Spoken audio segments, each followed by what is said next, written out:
In this video, I'll show you how to open a Roth IRA on Robinhood step by step. By the way, if you live in the US and you want to save money for your retirement, I have a free gift for you later in the video. In order to open a Roth IRA on Robinhood, first open the Robinhood app and make sure you're logged into your account. At the top of your screen, under your account balance, tap on Add Account. From the list of options, select Roth IRA. Next, review the eligibility requirements to make sure you qualify. Then read about the tax benefits and withdrawal rules. Once you've understood the details, tap Continue to move to the agreement page.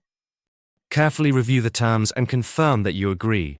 After agreeing to the terms, your Roth IRA will be opened, and you can start funding it and managing your retirement investments directly through Robinhood. Now these days, many Americans are looking for alternatives to traditional retirement accounts. But did you know you can legally buy physical gold coins as part of your retirement savings? It's called a gold IRA, and most people don't even know about it. If you want to learn how it works, I've linked a free guide from Augusta Precious Metals in the description below. It's packed with lots of useful information, so check it out. And also, if you want to learn more about Augusta Precious Metals and how they can help you set up a gold IRA, click the video showing up on your screen to watch a detailed review.